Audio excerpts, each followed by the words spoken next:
Welcome, ladies and gentlemen, to a very different edition of Enter the Spoilercast. You may remember my voice from every other Spoilercast that we've done so far. I am Carl Mace Smart from the Outerhaven.net, and joining me today I have a couple of long introductions that need to be done over the span of the next 4 hours, and also filmed in slow-mo, because, let's face it, you haven't heard these guys on many of the other Spoilercasts. First we have Matt. How you doing, Matt? Hey, I'm doing good. How are you? I'm doing good. And also, we have Cam, one of the newest members of the Outerhaven.net. How you doing, Cam? I'm doing great. I'm ready to really get into this one. Let me tell you. Yep. So you got running speed set to slow mo, and we can take an extra 3 hours just on that. Let's do it.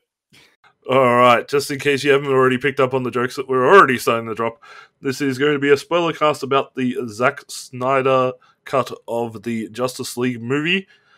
As many people, especially those who go to the Outerhaven.net, which you should be doing on a regular basis for all your news, notes, and reviews when it comes to anything to do with video games and pop culture, we already have a review out for the Justice League. It was a very glowing review that was put at 4.5 out of 5 stars. However, you might notice with this recording, we have some very different opinions to that review. That being said, we do not feel any ill will towards the reviewer nor what he wrote. This is just going to be looking at this from a different angle and it through a different lens. So you could sort of call this the other people's cut of the Justice League review for Zack Snyder's Justice League cut. That is way too many cuts to put in there. Yeah, that's a lot of Basically, to sum it up nicely, is that though it is a very populist look to look at the movie through a positive glow, the lack of people who are able to critique it or look at it a different way has not been kind of featured. And this movie is far from perfect. So we're going to try to discuss it the best we can. Indeed.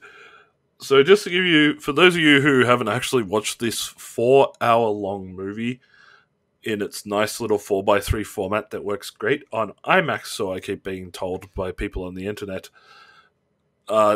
this Justice League isn't so much a retelling or a different version of the overall story. It's more of an extended look through one man's vision. The history of this being Zack Snyder was the original director / producer on the Justice League movie back in 2017. Unfortunately, due to his daughter committing suicide, he had to step away from those duties, and WB decided to hand the reins to Joss Whedon, who had been very successful in the Marvel movies, and asked him to recut and finish the movie for something that they could release. Now, the Joss Whedon version, as most people would know, was not the best version of Justice League that it could be. So this got a lot of attention, and for many years, pretty much the past 3 years, people have been asking for what would have been Zack Snyder's original vision for the movie. Now, we have that. It has been brought out on via HBO Max and other streaming services around the world.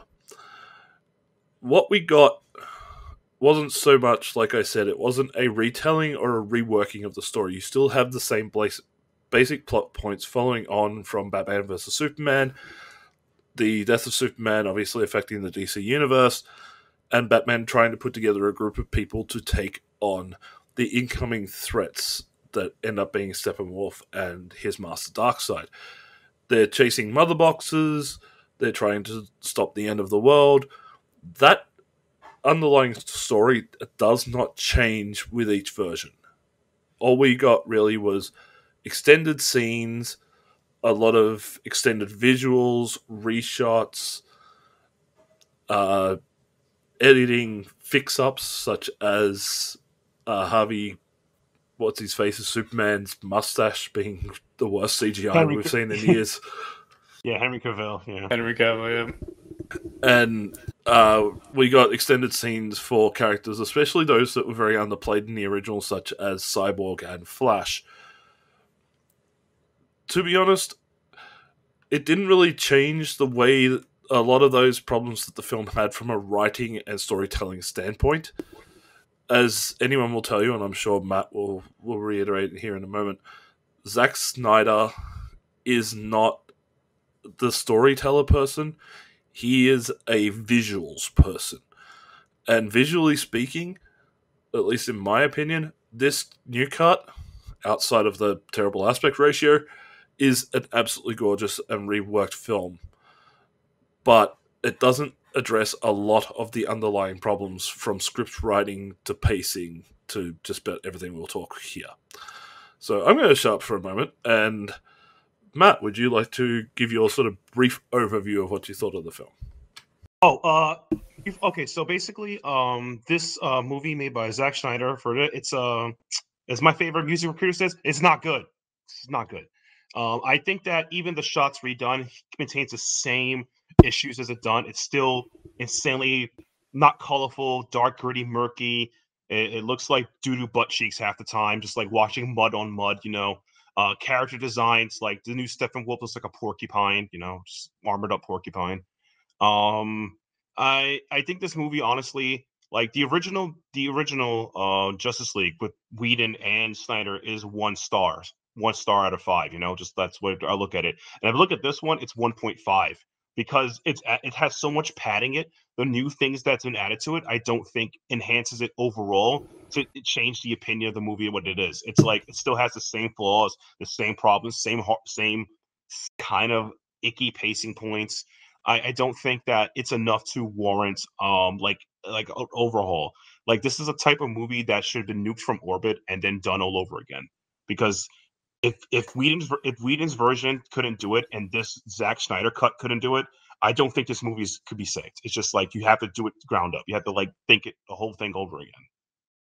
Fair call. And Cam, your brief overview? So I think I'm slightly more positive than Matt is. I do definitely have a lot of problems with this. I would say it is, you know, admittedly like a very much a step up from what we got before. I mean, which isn't saying much, but it is a step up for sure.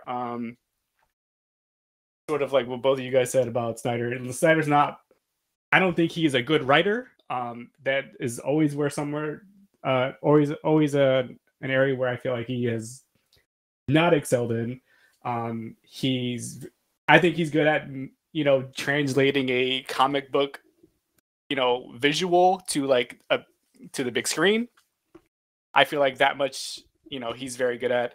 But for everything that I think they improved from the previous Justice League, there are like 4 or 5 things where I just think they just completely fucked themselves and dropped the ball. So it's very much a mixed bag for me. I mean, sort of like the entirety of the DCEU is kind of a mixed bag. So you have some great ones and you have some not so great ones. I do think that, you know, this definitely isn't like in like the top tier, like by any means, but I do think it's the best one that Zack Snyder has done. Personally, for me, but like overall, like I'm very just sort of, you know, lukewarm on it. Like I don't necessarily go either way on just like I love it or I hate it. Like there are things that I definitely really liked, and even more things where I was just like, that was stupid. I hate that. That's dumb. I don't like this. Wasn't necessary, and you know. And there's a lot of scenes that I don't think were necessary in this 4-hour cut. There's a lot of things that didn't need to be in this for sure. It's a lot of padding. It's a lot of padding. It is. And it's like, and just because like they added all this stuff, like that doesn't immediately make it better than what we got before. It's just longer. That doesn't necessarily mean it's superior. I mean, yeah. I will say it is better, but it's not better because it's 4 hours. Yeah, that's definitely understandable. And just like I sort of want to start with like the backgrounds behind it, working our way through story, characters, and all of that, all the redesigns. First of all, I do want to state this is something that I found through my time. Like I've been spending the last couple of days watching other people's reviews, critiques, and everything else.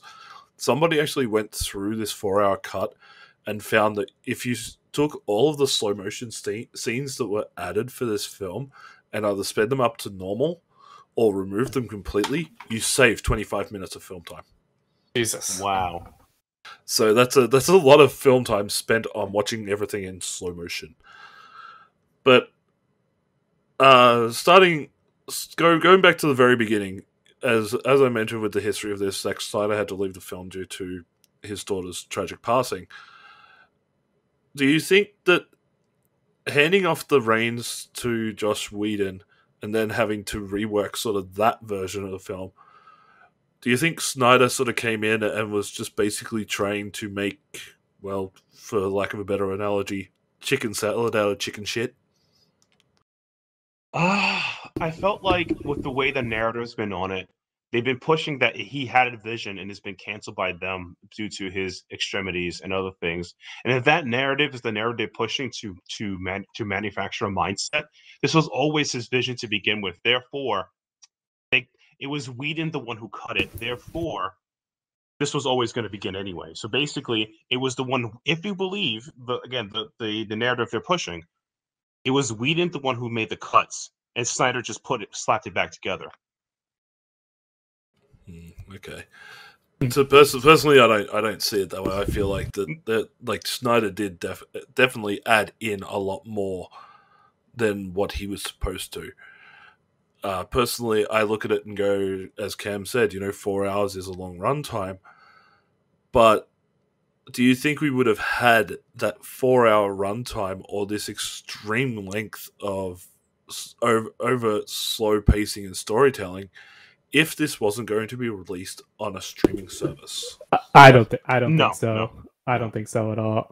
I think this would have been I think it would have been at least 3 hours, just given Zack Snyder's track record for not usually liking to edit his movies. Because I mean, BVS was 2.5 hours and then 3 hours with the Ultimate Edition or whatever. So like, I mean, I would very well, like, I could very well have seen this theatrical version of, like, If this was originally supposed to come out in theaters with Zack Snyder at the helm still, I think it still would have been 3 hours. I think this is more or less him just basically throwing in everything that he had. And not everything that he threw in there was necessary or added a lot or added more substance. So yeah, I don't necessarily think we would have been sitting in the theater, at this point, 4 years ago, in the theater for a 4-hour cut of this movie. I think just given the circumstances that, this was coming to HBO Max, there, seemingly didn't really need to be time constraints. So he just sort of just went for it. And sort of like touching on the, like the meta narrative of just like his fan base, his fandom, or whatever you want to call it. Yeah. There was obviously like a big push to like make this happen, but obviously the things that he filmed existed in an unfinished form. So it's not necessarily like this has always been finished and just never put out. Like, they had to put time into completing this, and they filmed not many, but they filmed a few new scenes. Like, for instance, like the nightmare scene in the epilogue, which I did not like at all. No, we'll get to that. Don't worry about it. Yeah, oh yeah, I'm sure. But that was something that was new, and like there was like a large portion of his fan base that were like, obviously release a Snyder cut. Like, that's sort of became like a rallying cry. But at a time, there was no Snyder cut. There were things that existed from that filming that weren't completed, but they didn't actually like complete the Snyder cut until it became like, set in stone that it was coming to fruition on a streaming service. So right. there's just a lot that there's a lot of behind the scenes stuff, obviously, but like, I think it is very important to like realize that this movie did not exist 4 years ago because it was not finished 4 years ago. And I think that's something that like is very like important to realize when it comes to just sort of like how the fandom approached it. Because again, like this didn't exist 4 years ago. Like they only decided to like, give Zack Snyder the go ahead to like finish his, his vision or whatever. And like, yeah, that's something that didn't come into play until, a handful of years later. What makes it upsetting is that he got an extra $70 million. He did. That's a lot of money to make whatever you want to call this. And that's why I have a lot of contention with this thing. It's just like, I can't believe that this is what the good money went to. I'm like, you could have made, by the way, this movie's 4 hours. I think I tweeted a joke at you, Cam, about like what you said at Steppenwolf, right? And Steppenwolf says, "And the end begins," and times it. Yeah, that's when that's 3 hours. That's 3 hours in a movie. And I want guys to know that one of the best movies of all time, Godfather Part 2, that told a story of two people of the same family on their rise to power in La Familia, or the Mafia, you can say. That movie is 3 hours and 22 minutes. So I don't really buy the excuse that Zack couldn't tell a story within the time period. I'm sorry. I really don't. Yeah, as we've made comparisons for this off recording, but this sort of feels more like a very hackneyed version of the Lord of the Rings extended edition, where Peter Jackson was actually able to extend or add scenes to it that actually added to the overall narrative and story because he adapted 3 very big books, whereas Snyder seems to have just added stuff for the sake of adding stuff. Like extending scenes that made no purpose, or adding in some scenes that made absolutely no sense whatsoever, as we'll eventually get to with that epilogue. I'm sure we're going to tear that the brand new asshole of 3. But like, I sort of want to again keep more technical aspects with this. I know we can go on, and we'll get there. What did everybody think of the aspect ratio being the old school 4:3? And do you believe that IMAX is a good excuse for releasing a film in this format, or was Snyder just being a pretentious douchebag with a vision? The short answer, no. I don't think it was a good idea. So I understand that is the aspect ratio for IMAX, but it feels silly to release a film in that format when at this exact moment there is no theatrical release like set for this. Snyder said that if he wants to get one at some point, and he said he'd throw like an intermission in there at some point or whatever. But as of right now, there is no theatrical release. This movie is only available on the streaming service. Streaming service around the world, depending on where you are. That's the only place to see this. It does feel a bit pretentious to have it released that way. And honestly, I rolled my eyes at the very beginning before the movie even really started. There was like a disclaimer. It was just like this, whatever. What did it say? It said something like this is presented in 4:3 to preserve the director's vision. I was like, okay, all right, we're doing this. But I was just, it just fell completely flat, and it just never felt necessary. Like there was never a scene where I was like, holy shit, like this looks good. And like I have a decent sized TV, and like it just never felt like it was warranted. And like you have this format where I was like, oh cool, like they could have put this on Quibi and we could have watched it on our phones, but like now like I felt the same way. Like I watched this on my 65-inch television, high definition. I had to stream at 1080p, so it wasn't like I was watching it on a potato. I sort of felt with watching this in that format that they could have done some editing to work with the overall size of widescreen televisions, because a lot of places that have done IMAX versions of films or done those things and released them on home media, you'll see that the IMAX version fills up the full screen instead of being in that widescreen aspect with the bars at the top and the bottom. Whereas this, having those big chunks of black on either side, I felt like I was wasting half of my screen. And I don't want to waste that much real estate, because it's actually been proven that we have somewhere around about and there was 140 to 160 degree of vision. And the best thing about going to a cinema is because the screens are so wide, you're taking up your entire field of vision, especially with IMAX, which makes everything look absolutely brilliant.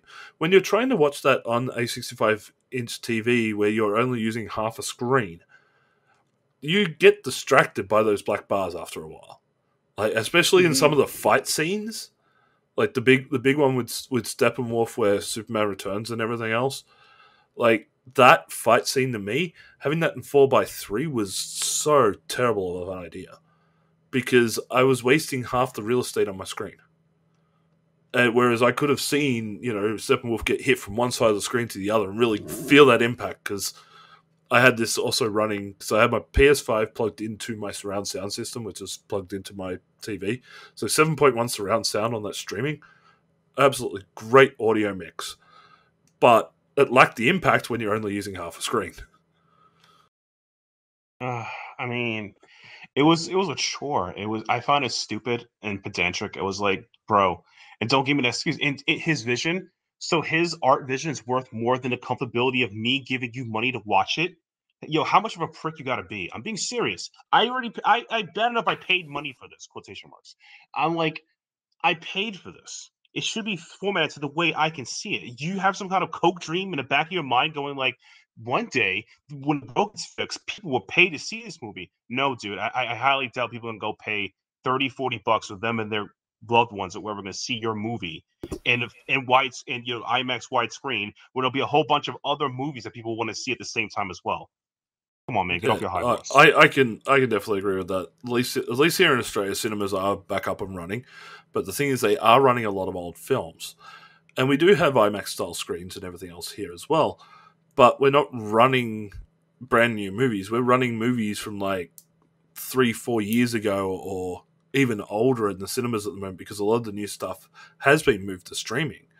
And to format a movie in a way that, it's only going to look good if you go and see it in IMAX. Well, sorry, they're not releasing in IMAX, so could have taken an extra couple of months to at least format it to home screens. But, oh no, that interferes with his artistic vision, which is going to get even worse with his Justice's Grey cut, which he plans on bringing out later on this year. Oh, jeez, I don't even. Oh, God.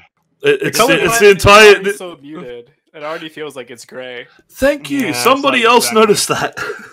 No, it's already just like very desaturated, so like it's not that far off of being, black and white or whatever it is. Like, I don't know. It's just a weird choice, and like, I don't know. Like, I mean, I'm not gonna watch it, but no, I pointed that out online that the color palettes seem muted, and I had so many people jumping on me going, "Oh no, it's not. You're just watching it as like a bad cam rip on a terrible screen or something." I'm like, hold on, this is a streaming movie. It comes in 720 and 1080p. How could I be watching a bad cam rep on like some free site or some shit? Because but then I found comparisons between the two versions, between Joss Whedon's one and Snyder's, and you can tell the color palette is intentionally like desaturated or something, like toned down a lot. Yeah, that's his style. Like, he's always been like that. Like, if you look at, like, I've seen like set photos and stuff like, and they're like readily available. You can find them. Superman's suit is very vibrant and very bright and colorful, like like the traditional Superman suit. But then contrast that to how you see it in the Snyder cut, and even in the other Snyder movies as well. It's just very muted. It definitely doesn't have like that color pop that that you would expect, and which is interesting because like it just means they went and color corrected everything to remove that, because like Cavill's suit is like pretty colorful like on its own, like in if you just look at a video or just pictures and stuff of it from the set. So that is a conscious choice that this man made to like remove the color from this like colorful world that he's created. Like, oh, so no, exactly. It's just a weird choice. Yeah. It's dark and murky for the wrong reasons. It just adds like I said, I have a huge critique or thing about it. I feel like he makes me so upset, because it's like, bro, you got the easiest thing to all you have to do is, we're just gonna go for this. Okay. Got any other plans? Nope. This is my vision. I go like I head to wall. Why are you doing this to me? That's literally how I feel about that. Like, I understand that with DC Comics always seems to have this very dark sort of settings when it comes to the way that they do things. But I don't know why every DC film tries to replicate that style. Because if you have a look at like Superman comics or Wonder Woman comics, they are very bright, vibrant things. And it's almost like in anything to do with this particular, like, well, I guess we could call it a trilogy because you had there's like Batman vs Superman and all that before this, so technically we could call this a trilogy.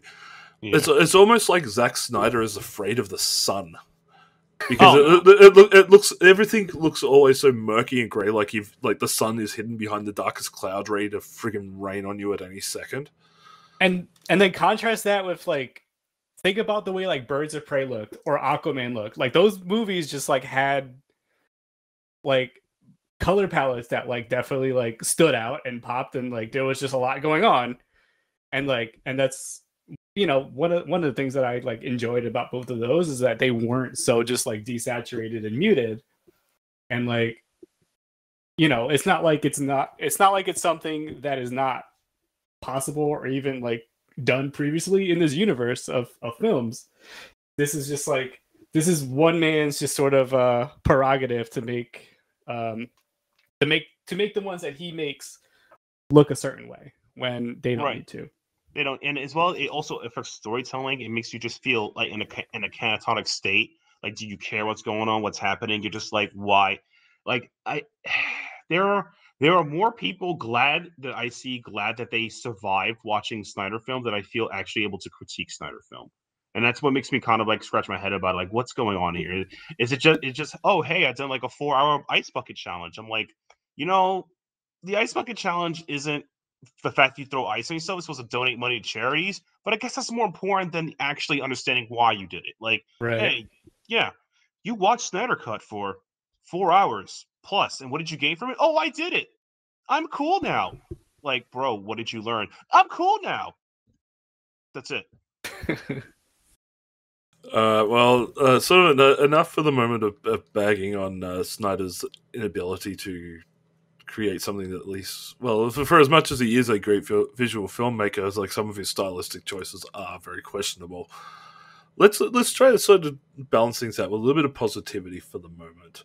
Mm-hmm. One of the things, at least in my personal opinion, and I think has been shared by many I've seen, is the inclusion of the backstories and more story in general for the characters of Cyborg and the Flash, especially Cyborg. Like, we got to see Cyborg, we get to know more about his creation, his relationship with his father, his new abilities, and the fact that in a current technological world, Cyborg is the most overpowered hero with the amount of stuff that he can access. And we get to see this in a scene where he goes and he sees this woman working in a diner, and she has like under $20 in her bank account, but she works her butt off. She gets like next to nothing in tips. It's abusing. She's being evicted from her apartment and everything else, and he magically or digitally creates $100,000 into her account to help her out, showing that he wants to try and use his powers for good, even though his father says, there is nothing that can stop you. No firewall can keep you back. If you wanted, you could launch nukes and destroy this world. It's terrifying. But the story and everything around Cyborg and the way that it was written and shot and portrayed is probably the single best addition Snyder made to this film. Yeah, I did really like all of that. I definitely, yeah, like, I mean, it was just such a welcome improvement from what we got before. I mean, I did have some issues with it. Like, there was, you know, some stuff that was just very on the nose and not very subtle. Like the bull and the bear fighting. I was like, that's a little that's a little on the nose. Like it's just very in your face. But like overall, like I did really like Cyborg, and just especially like, you know, once we get like, you know, towards the end, which I'm sure we'll discuss more of, just like his, you know, inclusion and actually like involvement with like, you know, his deeper involvement with like separating the mother boxes and all that stuff, which like I enjoyed, you know, that sequence quite a bit. Even like the, you know, the Flash stuff leading up to it. But yeah, I did really enjoy like the Cyborg stuff, like, you know, for the most part, yeah, like most of it I did not really like his very edgelord response of "fuck the world." I was just like, I felt my eyes kind of roll back to the back of my head, but like it was everything else. Like I was into it. Like I feel like it is definitely one of the major positives like of the Snyder Cut was Cyborg, and then, you know, you mentioned Flash as well. Same with me with that. It's sort of like what I touched on before. Like for everything that I liked, there were also things that I didn't, that sort of went along with those things. So we got I did like the introduction to the Flash up until they did the hot dog thing. I was like, this is weird. But yeah, it was a hot dog fetish. The hot dog thing was weird. But like overall, like I did like what they added for the Flash. I did like that sequence. I mean, my personal favorite scene of like the whole movie is like the Speed Force stuff towards the end. I just legitimately, like, if I had to say like I loved a part, like it's probably that one. But it wasn't enough to like, you know, really, you know, change my, you know, whole tone on the movie. But like I did really like I like most of the Flash stuff and most of the Cyborg stuff. So those would definitely be like my biggest positive. So like that much I will give it credit for. The movie I gave credit for is they let me know what chapters are going on next, so I can so I don't roll my eyes back in my head. But the thing I did enjoy, I give credit to Ray Fisher. I didn't like the Flash one so much. It felt a little like creepy nerd kind of feel, you know. It was like but Ray Fisher is a phenomenal actor. His parts did well. Mm-hmm. I did not like the edgelord take of it. To me, it doesn't remind me of how much I appreciate Victor Stone as Cyborg's character from either 2000's Jeff John edition of Teen Titans or the 80s version of Teen Titans with Wolfman Perez. So it didn't really have it. It's also weird that the father would tell him to do this, especially the issues he had with his father as a character, et cetera, et cetera. But other than that, like I said, it's solidly done. But it's hard for me to compliment the Ray Fisher situation because it's like, I have an upcoming project you guys will probably see on the website soon. I mentioned that as a black man, it's hard for me to compliment Ray's situation because of how Warner Brothers treated him for the movie. So it's like, oh, hey, thanks for doing all this work, and they treated him like, you know, not nicely. So I'm like, man, I can't really openly, clap my hands. You did a good job for the movie after the situation they treated him with. So I'm just like a shrug, but it was one of the better parts of the movie. I definitely have to give credit to him for giving that much, at least watchable moments.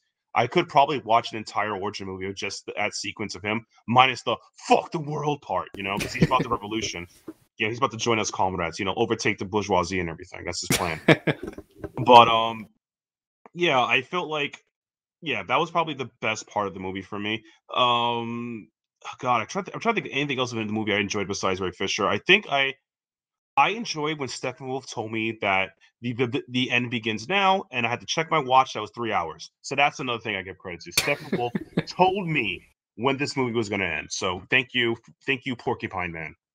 All right, we'll keep on Steppenwolf for a moment. I was going to move on to the other mains, but since you brought up Steppenwolf, he gained a lot in this film. He did. His story, or at least even getting the backstory where he upset Darkseid and his penance is 50,000 worlds conquered in the name of Darkseid, because, you know, for Darkseid. And seeing his motivation being more than just, I'm chasing these boxes because reasons. Actually having the interaction with the acolytes of Darkseid and how he's regretting what he has done, and all he's wanting to do is, I want to be in favor of my Lord and Master. And then when he finds the anti-life equation on Earth, he's like, oh, I have this really good thing that's going to instantly get me back into favor with my master. And then it's like, he tells Darkseid, and like Darkseid's like, well, you know, do your job first, then I'll come and collect it. You know, little peon, you still owe me. You owe me. This doesn't change anything. And the letdown and everything. Like, I thought Steppenwolf actually became a better, more well-rounded villain. Even if that costume choice, oh my god, that drove me nuts. Because all I could see was the Destroyer from Thor. Oh, that's what you saw. The exact... No, well, yeah, Porcupine. But if you actually have a look at the way that the Destroyer from Thor is designed with all those singular metal plates that move around, it's the exact same thing. Then I saw the screenshots or the clips from Josh Whedon's with the costume. So this is the only time I am going to praise the Josh Whedon designs over Snyder's. Is I would rather have Steppenwolf looks like a generic general bad guy, like a leader of an army as a general, than whatever the hell CGI mess they put on him for this. Yeah. I feel like, though, but his generic story didn't move me as much as a character, because it just showed a dude suffering who doesn't kind of question or like go against his suffering, even though he's a peon. He's just, look at me, the loyal peon. Look how bad it is, which is similar to a same story he already wrote in 300, kind of. So, you know. That's true. I did think it was kind of funny how he was very like ooh, Darkseid-san, I love you. Yeah, Darkseid-senpai noticed me. Darkseid-senpai noticed me. Like, just like the watery eyes emoji, just like at all times whenever Darkseid was like mentioned, and just like, I thought that was kind of funny. I didn't like hate it, but, and yeah, I was just like, that's like, he's just like very different from what we got before, where like, I do think like, I feel like that was definitely like a step up from just this completely one-dimensional, like nothing villain that we got in, you know, Joss Whedon's version. Which I'm still not saying that he was like phenomenal, like just like a no, like by any means, but it definitely is a step up, and like I would. We got to see more motivation out of the character than we did out of the Joss Whedon version, than just being single note. Yeah, but that also being said, what do we think of Darkseid-senpai? I thought he was just kind of there. He didn't really do anything for me. Like, he was like, I was like, oh cool, Darkseid, and he looks like he belongs on like a graphic card box from like 2006. I didn't care for him. So you played Mortal Kombat versus DC Universe? I have. Yeah, you mean Orange Justice too? Oh god, but he looked better in Justice 2. He looked better in Justice 2. This is the way I describe him. You may not notice this. You ever seen Scott Steiner chest, his piston chest? It was just Scott Steiner. He reminded me of Scott Steiner when his armor broke off. I wasn't. Yeah, I wasn't. So he has 33.3% chance to get the anti-life equation. Yeah. There's a see you at sacrifice. I'm sorry. See you at. What was it, Apocalypse Wars? This is Apocalypse Wars or something, yeah. Oh man! By the way, great concept. I don't want Zack Snyder touching that. I'm being serious. I don't want Zack Snyder touching that. It's a great concept for a DC movie. If you guys want to talk about the new gods, Jack Kirby's one of his greatest creations. Absolutely. Even what was it? Justice League Dark Apocalypse War, the animated movie. If you want to see that particular storyline done really well, go grab that animated movie and watch that. I did enjoy it. Enjoy it. Brilliant piece of cinema. So, touching on the anti-life equation, my biggest thing is like, so during the Age of Heroes, when there was like all like the gods and the Amazons and that one lantern and the Atlanteans all just fighting against Darkseid and his forces, whatever many thousand years ago. Darkseid revealed the anti-life equation, but somehow he forgot it was on Earth. Yeah, I didn't even put that in my project because I wanted not to be facetious. But geez, thank you. Someone else noticed that too. Yeah, no. So like he obviously revealed the anti-life equation. The man has conquered 100,000 worlds or whatever it is. I'm sure he'll forget one or two in the process. Like, you can't like put a pin on like your little cork board. It's like, it's on Earth. and come back 1,000 years like, later.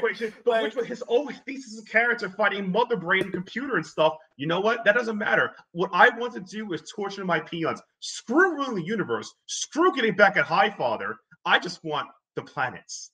Planets.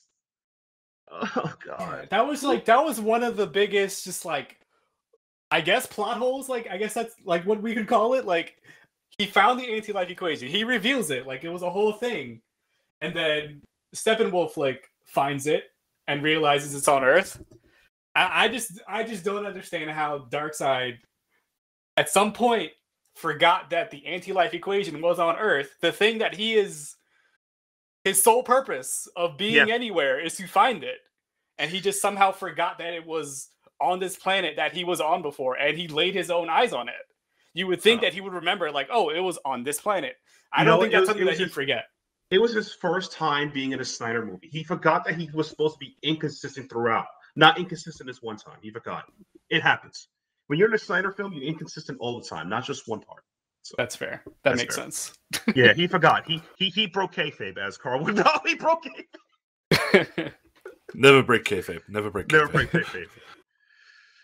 But I did enjoy most of that Age of Heroes stuff, though. I think it did go on a little long. I feel like that first did, but again, this is what I say about Zack Snyder being an absolutely brilliant visual like storyteller. That first scene with the war with the Amazons and everything else, brilliantly shot, looked epic as hell. Yeah, it did go a little bit long. I think it went from being 4 minutes 15 in the Whedon cut to like over nearly 9 minutes in this one. I think that was a whole chapter almost. Yeah, like nearly an entire like I want to say but it sort of went overly long. But still, it's one of those ones that I'm glad he improved upon, because if anything he does really well in the case of Snyder is he makes the battles look more epic and action filled than what I will Whedon give him does. that. I will give him that for sure. Oh yeah. I mean, the fight scenes look like. I mean, the fight scenes were non-slow-mo. Let's be very specific. Non-slow-mo fight scenes, yes. Slow-mo fight scenes. Speaking of a scene, kind of like going back to sort like more so like the literal beginning of the movie. A scene that I feel went on way too long was user disconnected from your channel. I felt like it was what was it? The very beginning when we're seeing Superman dying at the hands of Doomsday. His like scream. First of all, like I feel like that's like incredibly just on the nose and like not subtle at all, of just like kind of like the shot heard around the world, but like Snyder decided to, dedicate 9 minutes to, his death wail sort of like reverberating across the planet, which like I feel like that just went on way too long. It just felt unnecessary. Well and truly. Yeah, I feel like dude, that just went on. The reason why was because, as we joked about Snyder, Darkseid Senpai, Snyder Senpai wants everyone to know his wife who is in pain. That's the way I look at it. Yeah, like I said, I look at this movie. I saw this movie and I regret it 3 times. That's 12 hours of my life gone. The third time I viewed it, I treated it as a comedy. And if I look at it through a comedy lens, this movie's fantastic. As a comedy, it's fantastic. That's fair. I might have to approach it that way next time. If there is a next time. If there is a next time. If there is one. I can't promise that. No. I honestly, I'm being serious. Any person who sees the movie once and you're going to see it a second time, there's no shame in fast forwarding a couple of parts. Trust me, there's no shame. It is a lot of effort just to watch it just once. I agree. Awesome. Now, so since we'll get sort of back off the villains for a little bit, going back to the heroes, while we do like the addition of the Cyborg storyline and the Flash to a degree, Flash was still very jokey in this, but they at least gave him a little bit of backstory. They did touch on his father's thing and everything else. And he did come to his own near the finale, as you said, Cam, with the Speed Force. Yeah, and I love that. That was brilliant. Yeah. And the use of that throughout the movie was actually extremely well done. But a lot of characters did suffer in this. I'll be honest. Wonder Woman. Wonder Yeah. Woman, especially. I love Wonder Woman. Like, she was just kind of there to like give out exposition, and she was like, "Here's what happened 1,000 years ago," and like, I wanted more from her character, but that was the one thing that I took away from this, and I did point it out to Matt when we were talking the other day, was that for a character that has so much popularity, whose movies did so well, and you could have had, and Snyder, I can tell you now, Snyder had a chance to increase her role in this film, and he didn't. I feel that is probably one of the biggest injustices that happens in this cut, is that Wonder Woman gets pushed to practically being a background character, and she literally, one of her scenes is learning how to make tea with Alfred. Yep. That in 2021, with everything like the progressions that we're trying to get with females in film being lead characters and being seen as big positive role models for women, I felt that Snyder's cut of Justice League really did start pushing back against that momentum that Wonder Woman has gained through her 2 movies over the last few years. I honestly say that about like all the women in this movie, because like, Lois didn't do much, Martha didn't do much. Martha was Martha Manhunter for a little while, but that was about it. But like, I feel like Lois, her whole thing was just like, I'm grieving. That's it. That's all I'm doing. I'm sad. And, and it's like, I get it. Sure, I understand why you're grieving, but like, I feel like it was just like a boring direction for that character to like, and up to this point, I've enjoyed Amy Adams like in that role. Like for the issues I have with the 2 previous like Snyder films, I for the most part I have enjoyed like her interpretation of this character and like her performance, but she just didn't have anything to do here other than like be sad, and like it was just kind of just a very much a disservice. Yeah, 100%. Everything that's come before. And the thing is that in Zack Snyder films, this happened a lot in all those movies, such as how he portrayed Juniper in Watchmen and in 300. I'm upset by this because I didn't go in much detail in my project because I decided to leave this part out, but it's like the women were just not the background, mopey to support the men who don't do anything, which is a common female archetype he did if you've seen 300 and in Worst Watchmen. So I feel like this is the thing. I feel like that's why I said Zack Snyder is all style and no substance. I don't consider him good in that aspect because substance is the meat in the burger. Style is what the burger you're trying to make. It only gets you so far. Exactly. It only gets you so far. And this is nothing, in my opinion, of overall this movie that the judge. It was more style than substance. Yeah. And that really hurt a lot because throughout watching this, during the second time I watched it through, there was a lot of concepts I would try to give credit to, but at the same time, watching them fall flat for the second time, like, you know what? Nah, he didn't think this through. I can't give it credit for this. He didn't think this through. But at least we saw, Batman being Batman. He knew. Yes, I knew about the call the whole time. Thanks, Batman. You knew. I mean, he's the goddamn Batman, but well, let's keep talking about Batman because this is probably one of the biggest problematic characters I personally had an issue with throughout this entire film.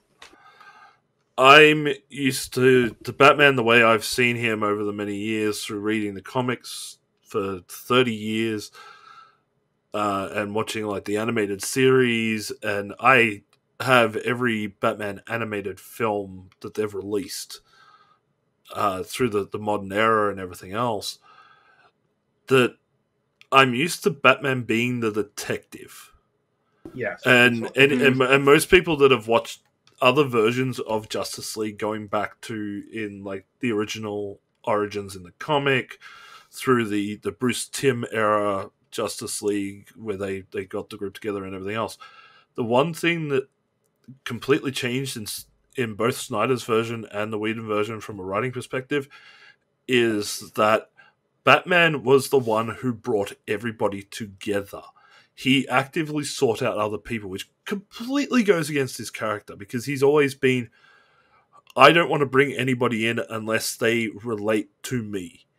Like, that's why we have, Robin and everything else, is that their origins remind Bruce of his own tragedy, which is why he has the Robin sidekick. When it came to Justice League, he basically said, look, I don't want to be a part of any of this. I don't like playing with others. But if you need me to pay a couple $1 billion to shoot a rocket into space so you can have the Watchtower, I'll pay it. I don't care. I'm made of money. That's my superpower. I'm rich. As he says in the film, literally. What's your superpower? I'm rich. Yeah. And to have him be that central character that tries to bring everybody together and search out these superpowered people, it just feels so out of place. And I know this is meant to be like the fact that Batman feels a bit of remorse and everything over the death of Superman, and he's trying to fill that power vacuum. But again, he feels like the one that is... He should have been one of the last ones recruited. And Wonder Woman should have been the one pulling everybody together. Again, Wonder Woman could have played a better role in this film than Batman. I agree, yeah. Yeah, but they don't. They're just Snyder. Snyder and women don't seem to go hand in hand. So, and okay. Oh no, I was gonna say also there's a lot of aesthetically things I found weird. Batman goes from I don't know how to describe it. It's like all he does is mostly exposition. You see him staring angry at screens. He groaning while shooting his Batmobile, shooting guns at sky goblins and dropping quip and memes. Is he trying to be like a darker Tony Stark or something? Like, that's what I feel like he's trying to be. It's not Batman. Tony Dark? Yeah, Tony Dark. Yeah, I like that. Tony Dark. He's being Tony Dark. And it's like there's a scene towards the end, which one of the epilogues or whatever, I don't really care. He's with Jared Leto and he curses. And the stinging thing that came to my mind when he's cursing, that's like cognitive dissonance, And anyone knows their salt knows Batman doesn't kill. He knows he's a loner. He doesn't use guns. He's vengeance. He's a knight. He's Batman. And if you want to ask me, do I think Batman cursing is bad? A simple way to say it, yes, it's bad. It's bad. He shouldn't curse, period. But the real answer, I should say, is that he's a disciplined character. He's Batman. He's straightforward. He's unyielding. Swearing and cursing will be useless to his repertoire of language because it would just get in the way from him punching you in the face. Like the only time Batman I can see cursing is if he's pretending to be Matches. You guys know Matches, right? Matches Malone. Yeah. He's Matches Malone. So yeah, that's the only time I see him cursing. And how strong Batman is to his beliefs is that the amount of pain he's been through his entire comic and TV whatever career, except for this one, he doesn't curse. The man got his back broken by Bane, thrown on top of buildings, shot at, no curse around him out whatsoever. Like, Batman is so disciplined that the one time he used a gun in Batman Beyond, he never donned the Batman suit he again. gave up. Yeah, that was the catalyst for everything that happened in that series. Like, that's like one of the main reasons he obviously he was having his age and health issues, but the main reason he stepped down was he kind of panicked and he found himself stuck in a corner more or less and picked up a gun to sort of get out of it. And I was he's like, no, I screwed up. I shouldn't be doing this anymore. Right. And and Batman's discipline is so hardcore and due to his trauma that he punishes himself over his need of survival. That's based. That he used that gun. And you could say that he had to defend himself, but he was like, nope, my need for survival is not worth my morals. That is the Batman I know. He's disciplined. And the fact that Batfleck or Dark Tony, he doesn't display that discipline. He doesn't display that strength of character. And I agree with Carl. He should have been recruited last because Batman believes I can do it myself. I don't need you guys. You know how reluctant he was just to take in Dick Grayson? So get out of here. I'm going to go be Tony Stark. I mean, yeah, this kind of goes back to an issue I had even with this interpretation of Batman even in BVS. I don't think, and even as well as Superman, I just don't think Zack Snyder understands why these characters resonate with people so well, and or even understand the basic like just the basic point of like what these characters represent and what they're supposed to be. Like Batman's entire thing, as you said, he doesn't kill, he doesn't use guns, he doesn't, do this and that. But like, it feels like Zack Snyder was like, what if I made Bruce into Thomas Wayne instead? And right, like, he doesn't. And the fact he doesn't understand they want to do it for art shows that, in my mind, he is individually selfish and childish to do what he thinks is vision, not respect the art. If this was his own movie with his own ideas, yes, go ahead and do it. But you're using someone else's property. That property has value to others. It's called giving yourself up to the art of others. That's why I think I talked with you before about this, Carl, and you can get into it. Peter Jackson is probably one of the best movie interpreters of all time, from his extended cut to his normal movie, Lord of the Rings. The man understands this goes so well. It's crazy. He gets it. Like, it's as simple as that. He gets it. Like, Gets it, yeah. Yeah, like he understands why, like, Peter Jackson understands why these stories are so important to people, are like why they resonate with people and why those characters resonate with people. Whereas like you have Zack Snyder, who I never felt like he understood why people gave a shit about Batman, why people gave a shit about Superman. Yeah. And like, I like Cavill. I don't dislike him in the role. I just don't think he's ever gotten any good material to work with. No. Cavill's a good actor. Have you seen him in The Witcher? Good. Phenomenal. Yes, he can't be emotional. He's phenomenal. And yeah, and then it's also interesting just going into this. It feels like Batman did like a complete 180, and narratively, like they want you to think like, oh yeah, he changed like his violent, murderous ways because of the influence of Superman. Which kind of goes into like another issue that I've had, is just like, I never gave a shit about this interpretation of Superman. I say this as someone who adores Superman. Yeah. I just like, and like the entire universe is built around like, this idea that Superman is like this hope, like this hopeful force, and like that inspires people, which is what he's supposed to be. But I never once got this idea or got that inclination from this iteration based off of like what we were given from the writing. So it just feels like, Batman's arc and the, his entire like mission to assemble the League, whether it fits like, the source material of that character or not, is based around the influence of Superman, who I just feel never, reached the level of the Superman that like we know from every other iteration. Like, even if you go back to the Christopher Reeve Superman, is like completely charismatic and hopeful and just like beautiful, like just a beautiful like interpretation of that character. Like, I love to this day, and I feel like Cavill could do that if he was given the right material. But this entire universe is built around the influence of this Superman, which I never feel like he got the moment to shine and be this hopeful light for the world and for the League and for Batman, for him to like be inspired to form a team in his honor. So it just feels like it falls flat. It just falls flat. No, just to sort of to go with this, do you feel that maybe we did the wrong?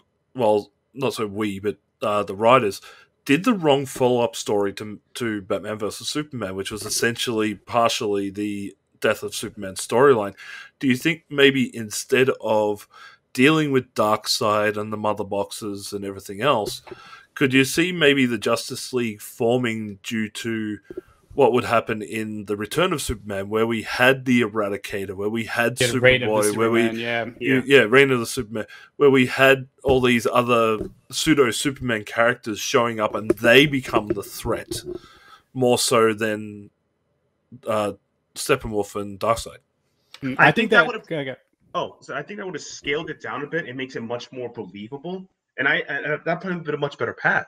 I even would have taken if they had to go against Lex Luthor and his own the Legion of Doom or something like that. Something a little like not to insult scale or comprehension. Anytime you can involve Darkseid or a character of that space and magnitude, a story must be built to it. You can't just drop him in. He's Darkseid. I mean, the man is like the best, and I hate to say, he's the best despot villain of all time. Like, I love Thanos, but Darkseid really gets you that fear.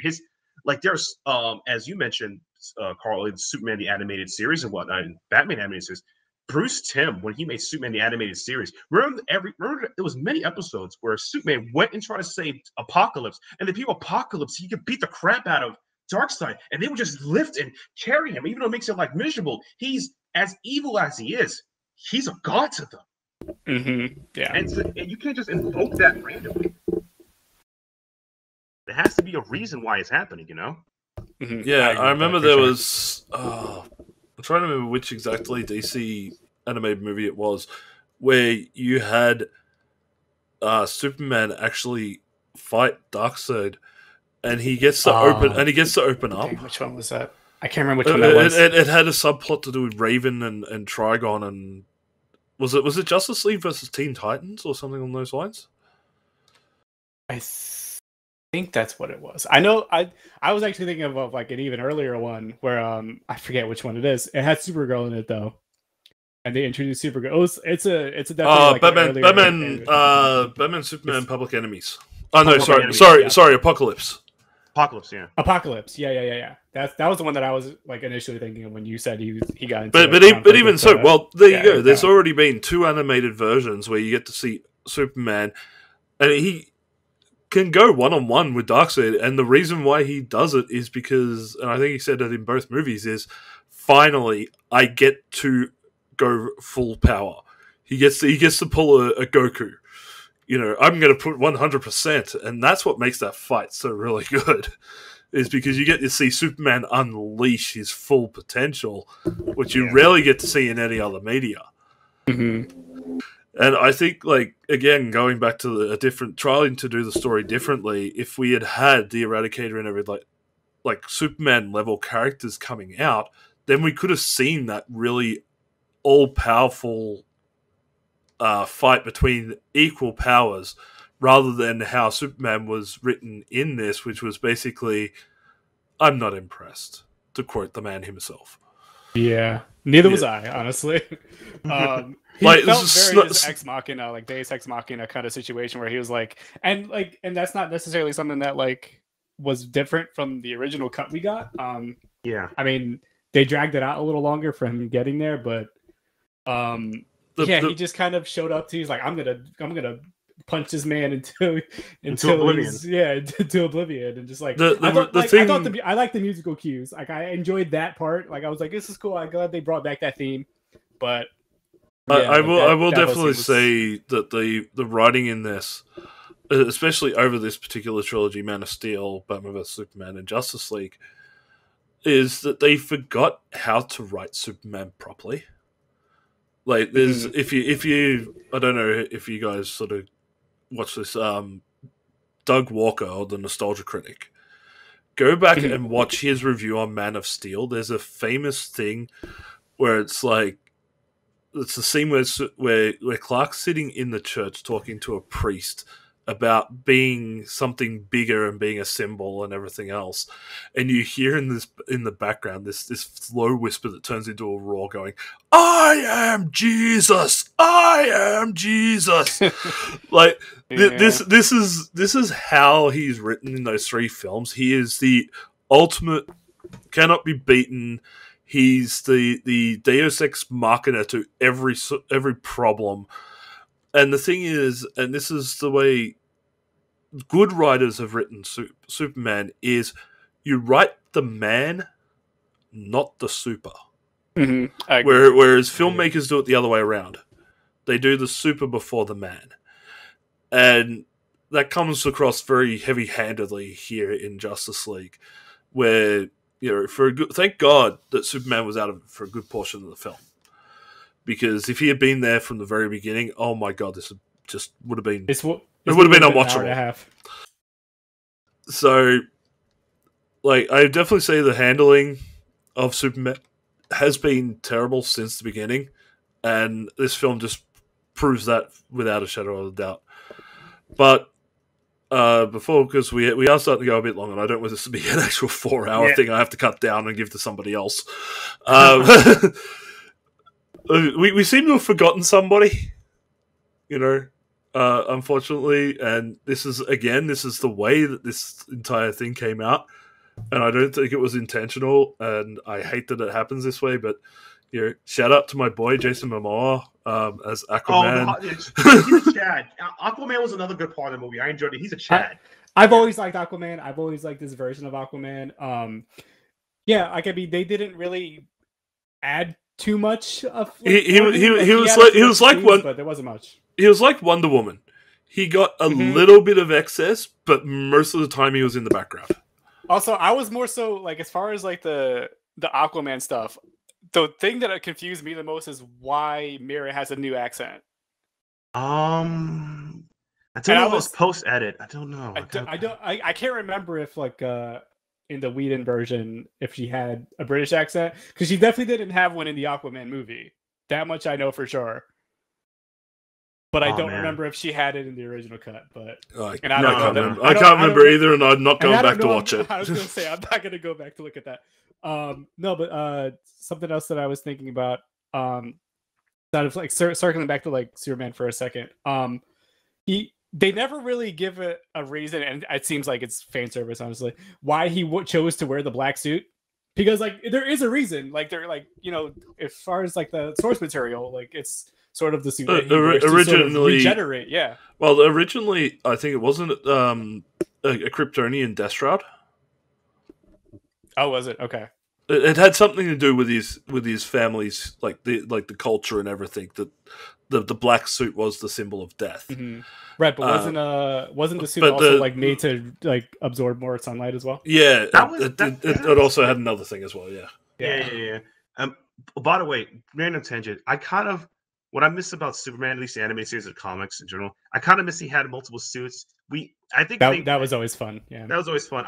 I generally do miss this in comics, and this is me being gushy about. I miss the fact that the heroes were somewhat limited in power. They had to do other things to get powerful, do other things. Nowadays, Superman's so strong it doesn't matter, and it makes me upset. Like, there was a reason why he had a aluminum suit. He had a lead suit. I remember. He did. He did have a lead suit. I remember. He had a lead suit. He had a suit for space. I generally miss that because it's like, as hollow Superman is, there are some things that beats him. He has to get a super suit for it. And I know it's going to sell toys, and I may. I was going to say it's definitely to sell toys. Yeah.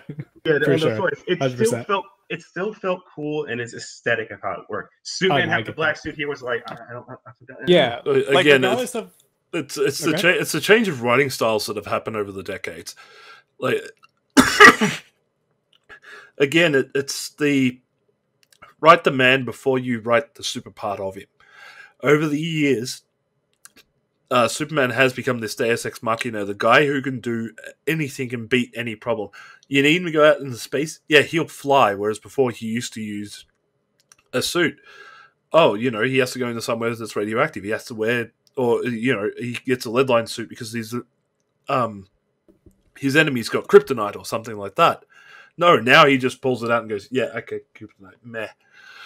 It's the writing has changed, and I think people have lost the perception that Superman initially was a limited being, but now they're doing the power scaling where over the years he's gotten more used to Earth's sunlight and his abilities have grown and be better. No, you just don't know how to write a cohesive and decent superhero who has limits. Yeah, I agree. I agree 100%. Yeah. I would have liked to see I would have preferred to see Superman show up, he can fight Steppenwolf, but I would have preferred to see that be more of an actual fight as opposed to him just pummeling Steppenwolf. Well, yeah, he'd only just woken up from returning from the dead. He shouldn't be that overpowered straight away. He should have had some sort of struggle against Steppenwolf. And he handled him like nothing. Exactly. It was kind of the best part about it too is that if we know the power level of the DC universe, like you guys know well, obviously the strongest is the android Ismos, and then you get the new gods, Highfather and Apocalypse, all that. Then you get the Earth heroes, Superman, then the Green Lanterns, and et cetera, right? Goes down from there. The fact that he didn't struggle against a new god makes me, as a lore person, a little upset. Whoa, dude, this guy, regardless that Steph was on a lower ladder than new gods, kind of, he should have had some, little tussle, oh man, what's this guy? What's going on? No, yeah, unless Darkseid slaps him around in what now people are wanting the next movie that Snyder hoped the plan in the Snyderverse. You know, unless he gets slapped around by Darkseid, there's no way you can't write Superman as anything else but the most powerful character ever. Yeah, and as you pointed out, Carl, which I agree, they don't know how to write the character, right? The super over the man. It's like if they go this route, and as we just analyzed with Snyder, I have a feeling it'll just be like a two punch fight scene. He punch, done. You know? Yeah, and that's unfortunate. But we are starting to run a bit long, so we'll sort of push this along. If you have any other criticisms or anything else about the story in general, please speak now. Something else that I did want to point out was Martian Manhunter. I feel like that does need to be addressed. I was about to go into the epilogues, but yeah, okay. Yeah, the epilogues. Oh boy. Oh yeah, but I just felt like it was one of just the many fan servicey aspects that just it was so out of place that I also thought the CGI on it was just not good, which like honestly a lot of the CG in this movie wasn't great. I definitely it definitely stood out to me in the one shot towards during the final battle when they did that sort of like freeze frame jumping through the air scene, very similar to like what we got in Age of Ultron. Do you guys remember what I'm talking about? Yeah, I know the one you're talking about. I just like that just stood out to me like a sore thumb. I was just like, this does not look good. I was like, wow, this looks it just doesn't look great. Like I understand what they were going for, but it just did not like look as good as they think it did. No. Yes, $70 million. It's something that I feel like, dude, that's a lot of money. It's a lot of money. It is a lot of money. But a lot of basic things you could have, and I'm not even called like OD, like the whole movie. Like, there's a lot of things you could have fixed, just basic, from how to edit to the lighting to like what is going on to the style, some of your style aesthetics. But final memes of this movie. I can't. Fight. I'm looking for a sequel for Mondo World. Mondo. Why not? Hey, Mondo. Bring on Warworld. Bring on Warworld. Yeah, bro. Yeah. And honestly, on a very serious note, if Aquaman was in this, if Aquaman and Wonder Woman were the stars of this movie, if Affleck, regardless of his name, and Cavill took a backseat to the movie, do you think that the tone of these two characters moving over would have changed, at least how it's perceived? Because Batman being dark and gritty and Superman being just apathetic to life, do you think the positive tones of these two characters would at least made it at least a little enjoyable to watch? I thought the chemistry was great. It would have definitely probably upped the pacing and sort of built a bit more heart into the story.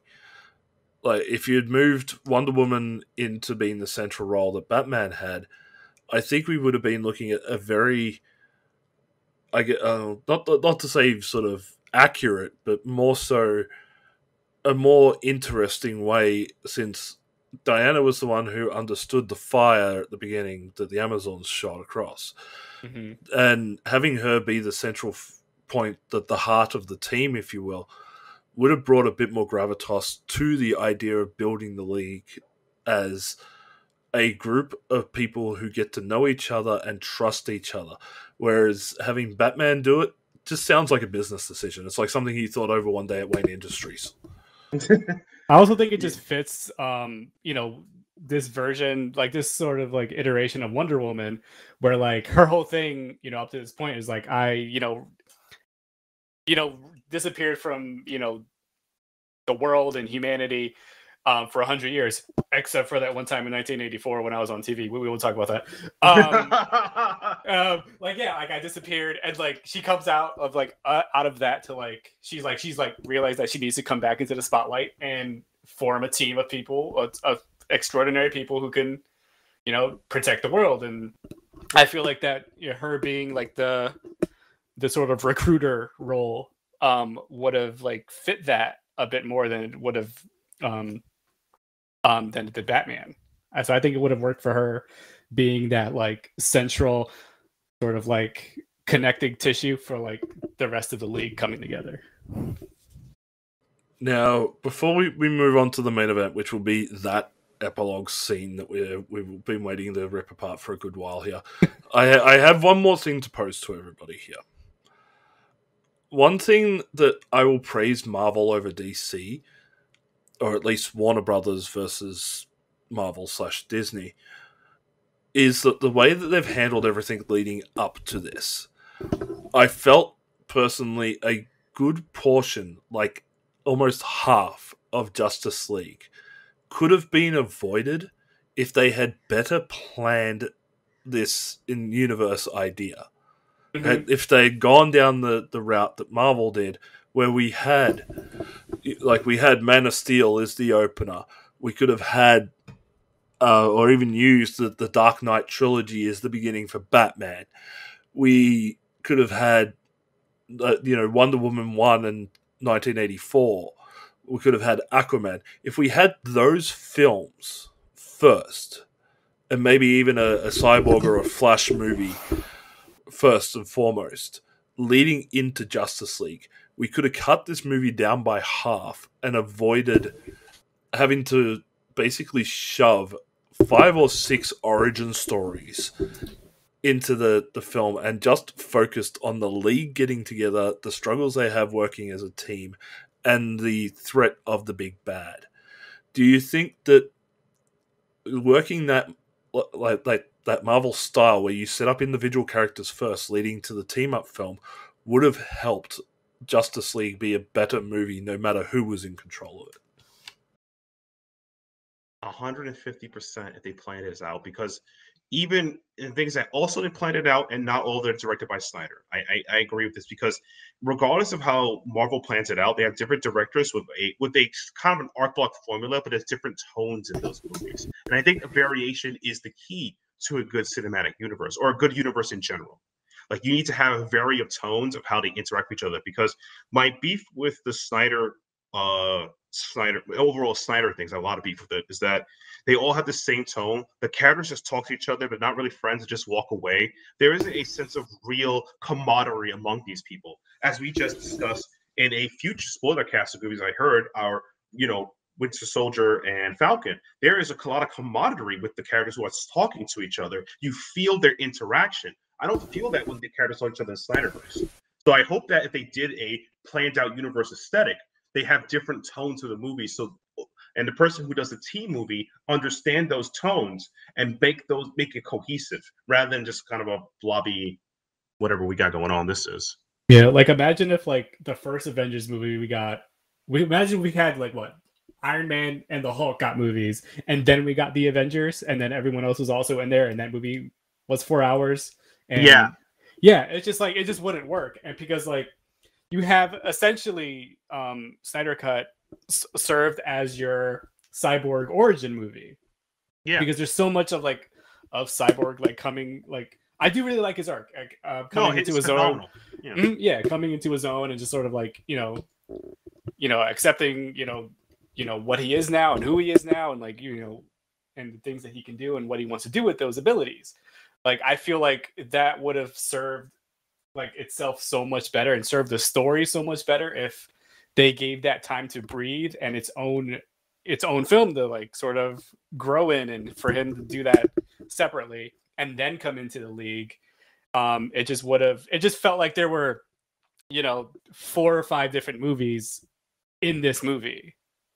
And I feel like it's especially like for the case of Cyborg, like of everyone in this movie, he's the one who feels like he's getting an origin, more so than anyone else in this movie. Like, obviously, like this was more or less like Justice League is where we like really first got to see the Flash, but like it doesn't necessarily feel like an origin as much as Cyborg's whole story arc does.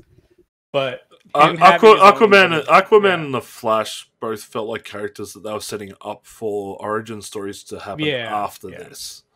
Mm-hmm. Sorry to cut you off there, Cam. No, that makes sense. Like, and obviously, like we've seen Aquaman, and like that does like that does get into like the origin stuff. And I wonder if like that would have meant more if we got that first, and like. The Flash movie, like, which I don't believe is happening until I'm seeing it, like a trailer comes out. I think that movie is just like cursed for whatever reason. But they lost 3 directors. They lost, yeah, lost like 3. Yeah, it's been all over the place, they're like, probably they're probably going to hold on to that movie until they want to reboot everything and then call it Flashpoint Paradox.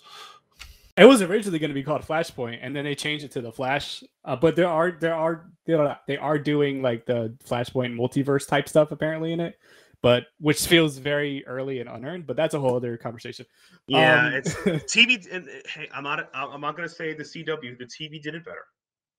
Yeah, I don't disagree. But yeah, no, I definitely do feel that if these if this universe decided to do like solo movie, and then have your team up, it would have just been more meaningful to see them team up, because you would have had, all of these story arcs and all of these character arcs, squared away, and then you'd be like, holy shit, they're meeting up. Like kind of go back to 2012 when you first saw like the Avengers team up.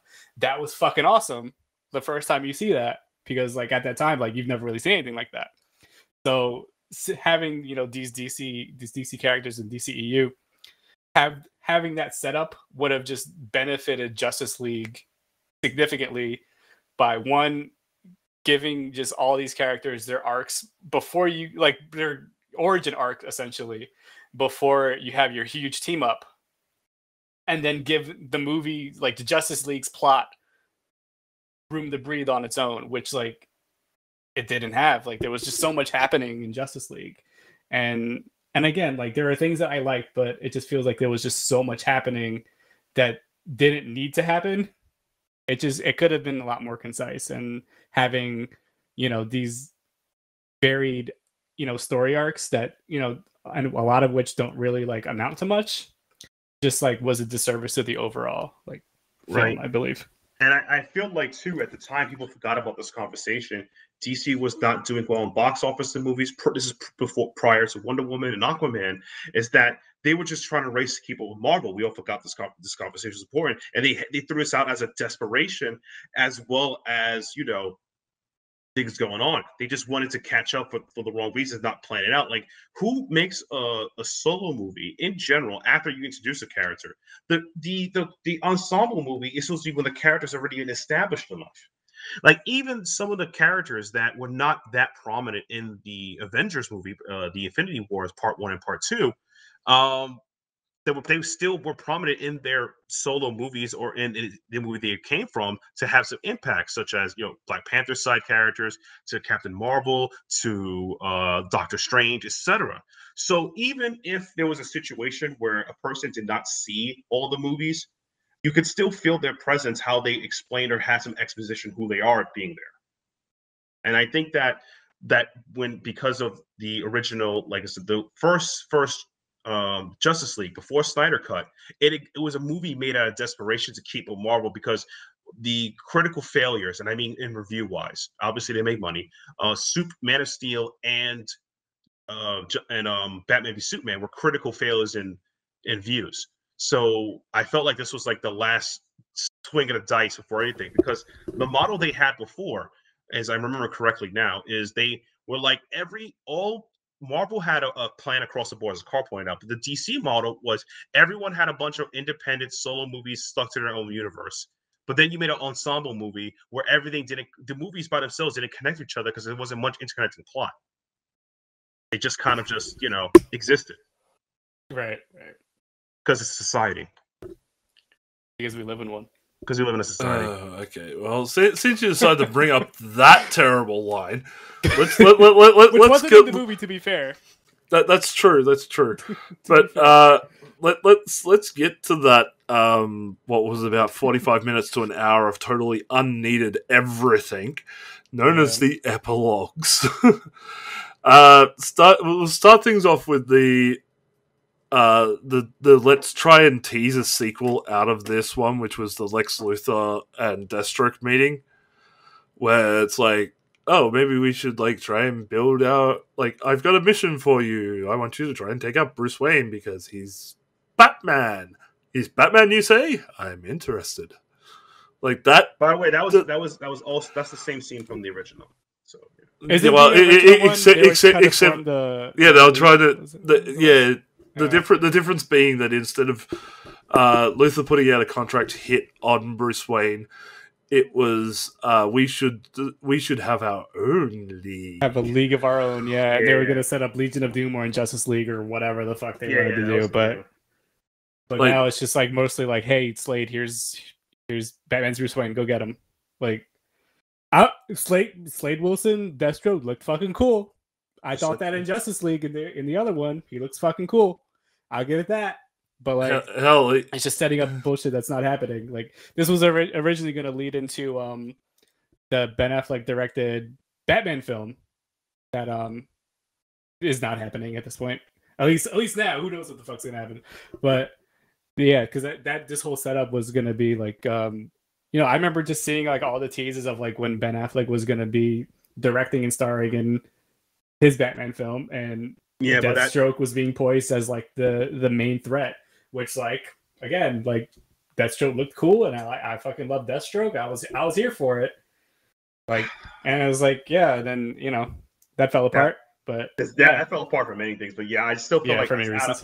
It's out of order. It's like, again, you have the ensemble. The ensemble movie comes at the end. The ensemble movie is the sandwich, the substance of all the flavors and juice and sauces together, and then you make the solo movie afterwards. The solo movie should become the new character that gets introduced. Again, it's like my brain. This the way the DC Warner Media made their DC universe is very mind-boggling. Not even in the sense how Marvel does it, but in general, because it's like, all right, let's introduce Cyborg. Cyborg has absolutely nothing going on because it's all based on the original, and then we'll make a solo movie for Cyborg. What? Yeah, it just feels very backwards and just doesn't make sense, just like narratively, and because like you don't, like you said, like you don't necessarily like start with your team up movie, and even if you go back to BVS, like I mean, they were obviously like trying to get into that like immediately, like I mean, the second movie in their universe is more or less a team up movie as well, because I mean, you have the Trinity teaming up for the first time, which just felt very fast and very just like they're very, very much jumping the gun. And, the existence of Justice League is, more evidence of that, that desire to jump that gun. And yeah, I mean, it's unfortunate like that they decided to go this route, because I don't know, they could have definitely done so much more and so much better. Indeed. Alright, so now let's turn our attention to that. I don't even know what to call it. The nightmare, I guess. The nightmare, the post-apocalyptic prediction, the let's copy something that Iron Man's already had happen to him. Yeah, totally. The point where I think Zack Snyder was asleep at the fucking camera and couldn't realize how to do focus properly. The whatever you want to call that it's thing. Such a weird choice. I don't even know how to describe it. Like I know the main focus of that was the conversation between Batman and the Joker, who like that's an entirely different film that I wish I had seen instead, with like Robin being dead, references to Robin being dead, and how Joker now knows that Bruce Wayne is Batman, and how they come about to team up, or how Joker escapes Arkham or whatever. Like, that seems like a film that I would have rather have seen than sitting through Zack Snyder's Justice League. But, like, from a film standpoint, the fact that he kept going in and out of focus while Joker was speaking actually gave me a headache. Because I'm one of these people who wears glasses for corrective vision, because I do have trouble with focus. And having them focus in and out randomly on those shots hurt my eyes and gave me a headache. Because my eyes were constantly trying to readjust to what he was doing. Mm-hmm. Yeah. And from a filmmaking standpoint, I couldn't stand. I'm like, just focus for a minute so we can see him, please. Like, this was and I'll give him this, for everything as bad as Jared Leto is as an actor and a person and everything else, this few minutes he had as Joker trumps everything he's done before as Joker. Like this seemed a lot better, more focused style of Joker worked with him so well, which is why I would have liked to have seen the film that should have preceded that conversation. But yeah, like the film, the way it was shot and everything just was so disorientating and so bad that I couldn't even really pay attention to whatever the hell this post-apocalyptic, let's try and tease post-credits junk. I did that. You guys talk. It was just, I mean, I personally I did not care for the Joker in this. I didn't care about him before. This Joker, anyways. But yeah, like, it was just this entire sequence just felt just very just pointless and just like very much felt like sequel bait. For a sequel that we may not get. You sound far away, Matt. It depends how much money Snyder and his campaign friends have to push it along. So yeah, it depends. Because Restore the Snyderverse is a thing now. I'm like, oh man, I'm scared of that. I really am. This scene was just worthless. It was just crap. It was actually the waste of 5 minutes of my life. I wish I got back. At that time, my girlfriend Cassie came and asked me, Matt, what are you doing to yourself? She saw me like hanging the controller from my PlayStation 4 around my throat to kill myself because it was just that bad. And then she said, Matt, you can't kill yourself. You're a talent. I said, you're right. God does that for me already. So I went to God kills me. You don't get that, Larry. You don't get to kill me. God does. You don't get that. But honestly, it was just so mind-numbing. It was such obvious bad fan bait, and I just hate the media fallout after. It was like, oh, Jared Little's a great actor. Jared Little likes being in the role. Look at how great this is. No, it's not. Okay, you know what's really great? It was over. The fact that it was over is the best part. I was just like very just taken aback by people like saying this is the best Batman Joker interaction ever. I was so upset by it. Like, so Kevin Conroy, Mark Hamill doesn't exist. Oh my god! Just like even Christian Bale and Heath Ledger felt I know more substantial to me, but no, like sort of like stepping away from those two. Yeah. It's just because there's a lot happening here, but like I did not like Flash's weird future suit. It like the helmet reminded me of Vanitas from Kingdom Hearts, and I wasn't feeling it. Like Ventus? No, Vanitas. You see, I tried to trick you. You got me. Okay, I tried. I tried. You tried very hard, but it reminded me of like that edgelord from Kingdom Hearts. I was like, I don't like this helmet. It just looks weird, and like he like also like I almost said Ezra Bridger. What the fuck? That's a Star Wars. Ezra Miller was not there. They had to like shoot this over, like he's there because of Zoom. He recorded his scene over like Zoom, which is probably why they didn't spend too much time on him. I don't even think he even says anything.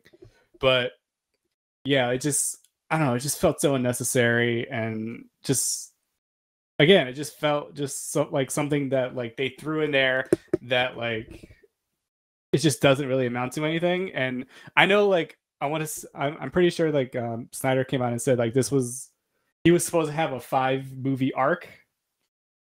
As far as his like story, which is Man of Steel, BVS, Justice League, and then Justice League 2, maybe Justice League 3 as well. But oh my god, that's why Snyder. That's why he's pushing it so hard. That's why they want more. But yeah, like I don't know, just like the whole Nightmare thing just fell flat. There's also like the version of it that Cyborg saw, which like had some extra stuff in it. Like we saw like a dead lantern like earlier in the movie when they were trying to resurrect Superman. He had his own vision, and then he started like being reluctant about reviving Superman. And like I mean, they also like not introduced, but like there was a League of Shadow. I don't know if you guys saw this. There was a League of Shadow, League of Assassins, whatever they're called this time around.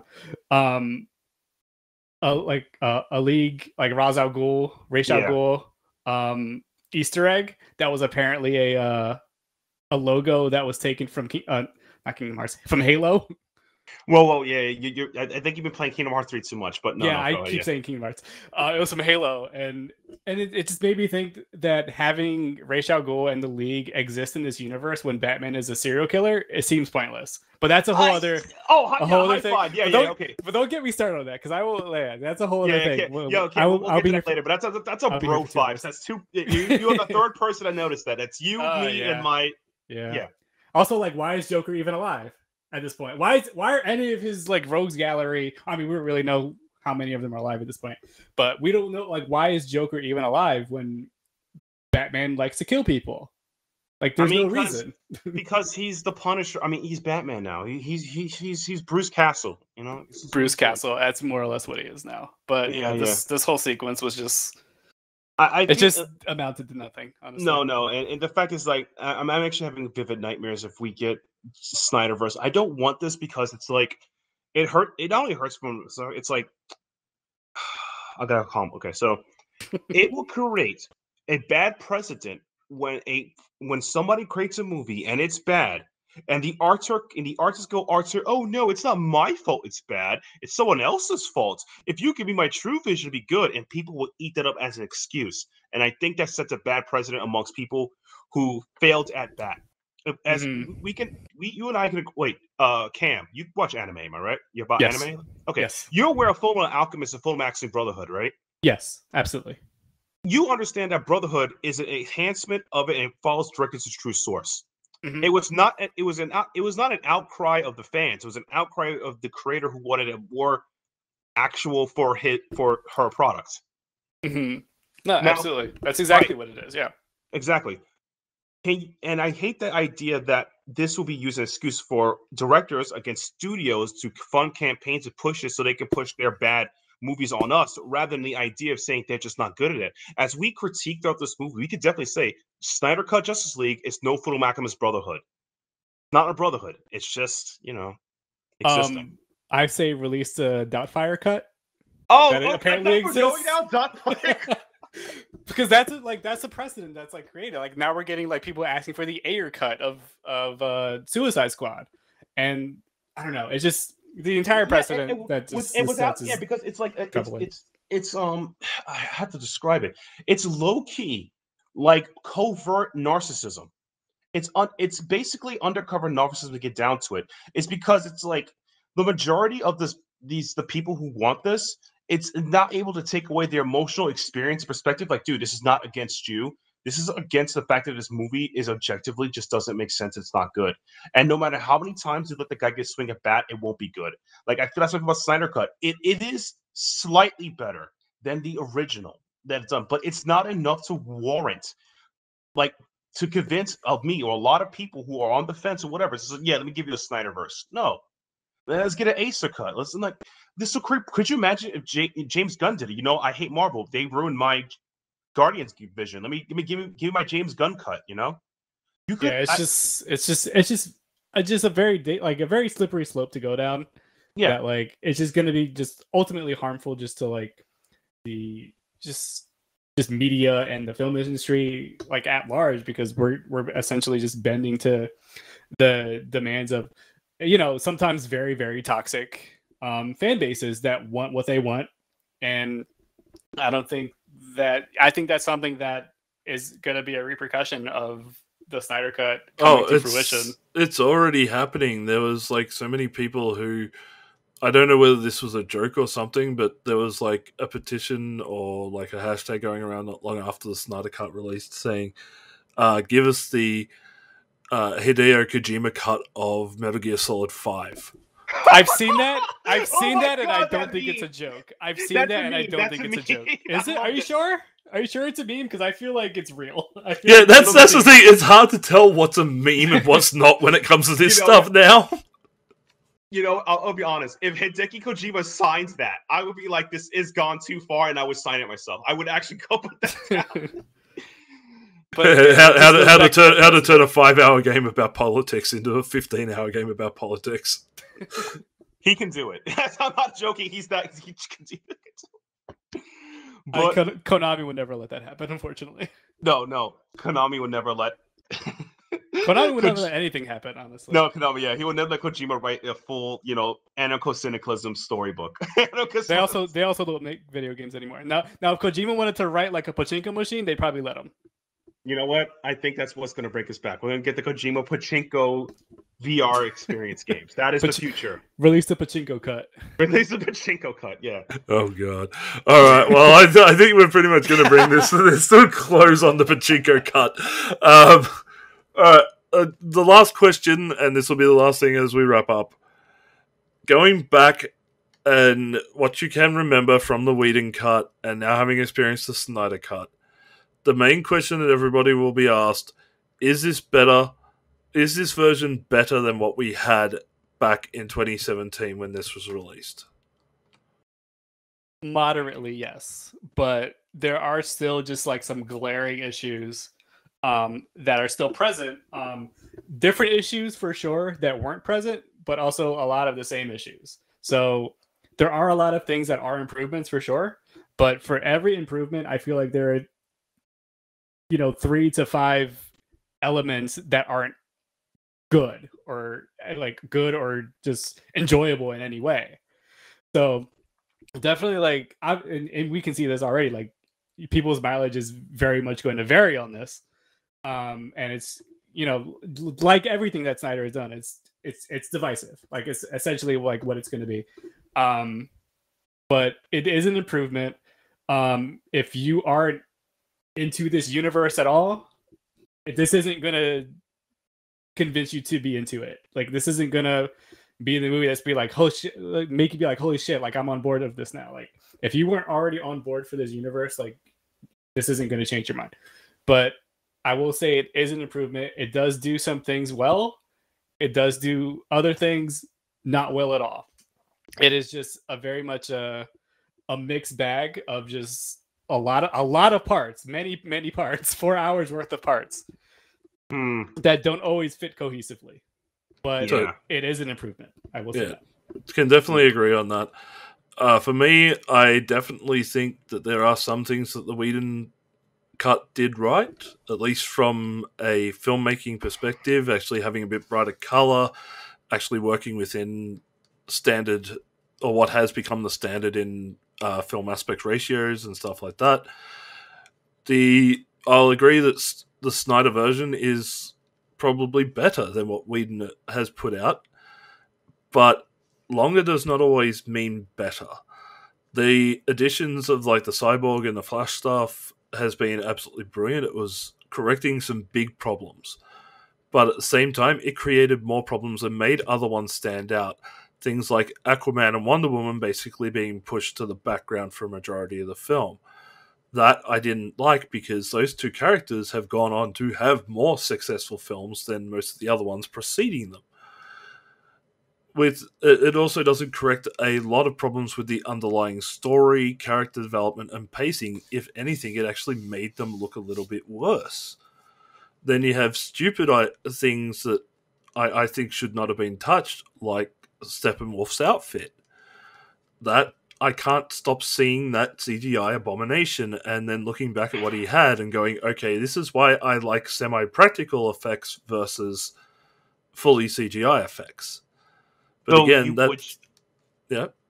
so you would have preferred, I would say, regardless of the mustache he was rocking, a more humanistic version of him, especially with the story they gave him in this movie, Well, the Steppenwolf character and look. The developments that they gave to the Steppenwolf character, I like.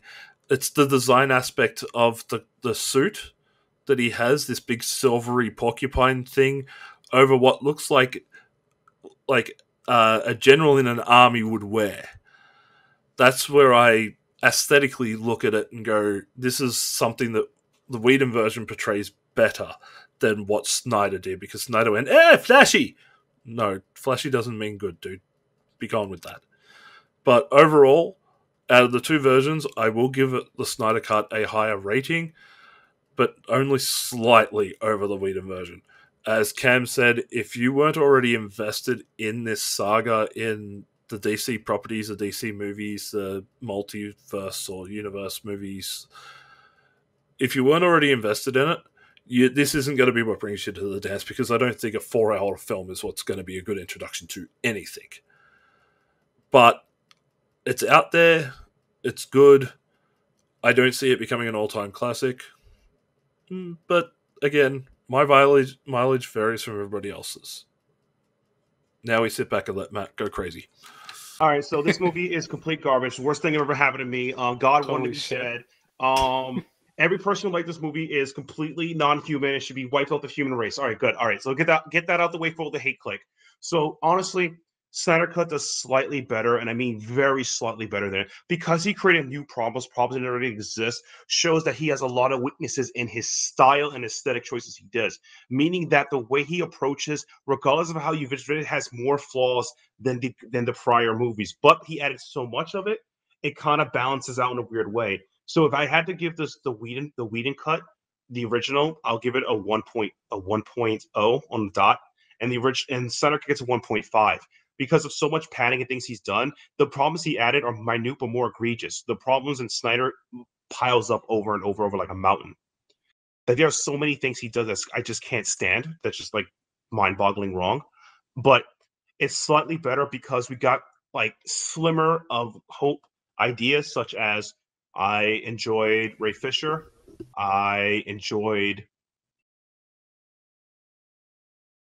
Ray Fisher. I enjoyed that